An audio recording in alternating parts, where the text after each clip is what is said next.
Toxic relationship.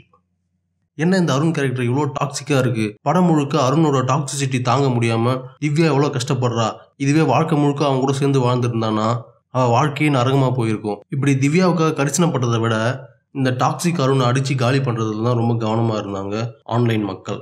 இப்படி அடிக்கிறது மூலமாகவோ அட்வைஸ் பண்ணுறது மூலமாகவோ இப்படிப்பட்ட டாக்ஸிக் அருண்களை நம்மளால் திருத்திட முடியாது. ஆனால் இப்படிப்பட்ட டாக்ஸிக் அருண்கள்கிட்ட இருந்து தப்பிக்கிறதுக்கு ஒரு வழி இருக்குது. சிக்மண்ட் ஃப்ராய்டோட கடைசி சிஷ்யனுங்கிற முறையில் I have a solution. Okay, what is toxic relationship? எவனாவது நம்ம கூட இருந்தால் அந்த என்விரான்மெண்ட்டே விஷமாக மாறிடும். பொதுவாக அப்படி ஆச்சுன்னா நம்மளே அந்த இடத்த விட்டு விலகி வந்துடுவோம், இல்லை அவாய்ட் பண்ணிவிடுவோம். பட் அவாய்ட் பண்ண முடியாத ஒரு ரிலேஷன்ஷிப்பே அந்த அளவுக்கு டாக்ஸிக்காக மாறிட்டா that is called toxic relationship. படத்தில் சொல்லப்பட்ட டாக்ஸிக் பிஹேவியர்ஸ்னால் என்னென்னு பார்த்தீங்கன்னா, ஃபாலோ பண்ணிகிட்டே இருக்கிறது, எங்கே போகிற என்ன பண்ணுறன்னு அப்டேட் கொடுத்துட்டே இருக்க சொல்கிறது.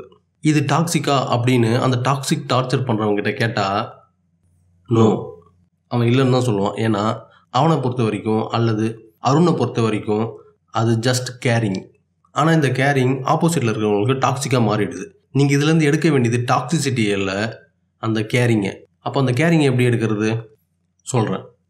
முதல்ல கேரிங்கே 3 விதமாக பிரிக்கலாம். இதை சாப்பிடு நல்லது அப்படின்னு சொன்னால் அது கேரிங்.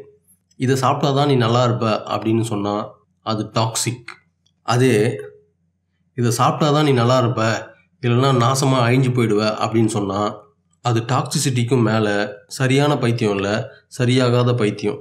இப்படி சரியாகாத டாக்ஸிக் பைத்தியங்கள்கிட்ட இருந்து தப்பிக்கிறதுக்கு ஒரே வழி தான் மனித மூளையும் அதனால் வெளிப்படுற மனித சுபாவங்களையும் வச்சு உங்களுக்கு ஒரு எக்ஸாம்பிள் சொல்கிறேன். நீங்கள் 2 பேர் இருக்கீங்க, உங்கள் முன்னாடி ஒரு ஃபுட்டு இருக்குது. உங்களுக்கு பசிக்குது, நீங்கள் சாப்பிட்றீங்க. ஆப்போசிட்டில் இருக்கிறவர் எனக்கு பசிக்கல, சாப்பாடு வேணான்னு சொல்லிடுறாரு. ஆனால் அந்த ஃபுட்டு உங்கள் 2 பேருக்கும் பொதுவாக கொடுக்கப்பட்ட ஃபுட்டு தான். இப்போது அவருக்கு கொடுக்காம அந்த முழு ஃபுட்டையும் நீங்களே சாப்பிட்ருவீங்களா? ஒரு பேசிக் கர்ட்டசிக்காகவாவது ப்ளீஸ் எடுத்துக்கோங்க, ஒரு பைட்டாவது எடுத்துக்கோங்க, அட்லீஸ்ட் மோந்தாவது பார்த்துக்கோங்க அப்படின்னு கம்பல் பண்ணுவோம். இப்படி எதுவும் வேணான்னு சொல்கிற ஒருத்தனை உட்கார வச்சுட்டு நம்மளால் சாப்பிட முடியாது. இதுதான் ஹியூமன் நேச்சர். இப்போது அந்த ஃபுட்டு தான் எமோஷன். சக மனுஷங்கிட்ட இல்லை நீங்கள் ரிலேஷன்ஷிப்பில் இருக்கிற ஒருத்தர்கிட்ட ஒரு எமோஷனை நீங்கள் காட்டினா தான் பதிலுக்கு அவங்க அந்த எமோஷனை திருப்பி காட்டுவாங்க.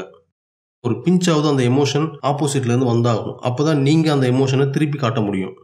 கூலிப்படை மட்டும்தான் ஆப்போசிட்டில் இருக்கிற ஆள் யாருன்னே தெரியாமல் காசை மட்டும் வாங்கிட்டு அந்த மனுஷனுக்கு ஒரு கொடூரத்தை பண்ணுவாங்க.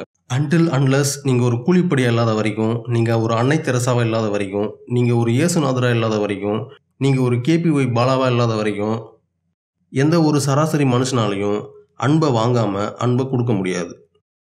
கொடூரமோ கேரிங்கோ ஆப்போசிட்லேருந்து 1% வந்தால் தான் பதிலுக்கு ஒரு 100% கொடுப்பாங்க. முன்னாடி சொன்ன அந்த ஃபுட் கல்ச்சர் மாதிரி பர்சன்டேஜ் வேணால் மாறலாம்.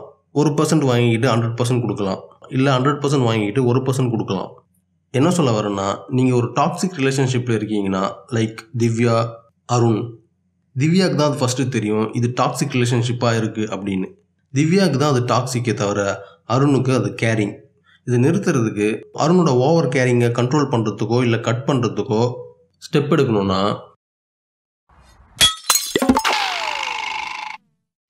மச்சான் தங்கண்டா இப்படி கார் கண்ணாடியை உடைச்சாலும் பதிலுக்கு கேர் பண்ணிகிட்டே இருக்கக்கூடாது. அந்த டாக்ஸிக் ரிலேஷன்ஷிப்லேருந்து தப்பிக்கணும்னு நினைக்கிற நீங்கள் உங்களோட கேரிங்கை 100%லேருந்து 0%ஆக குறைச்சிக்கணும்.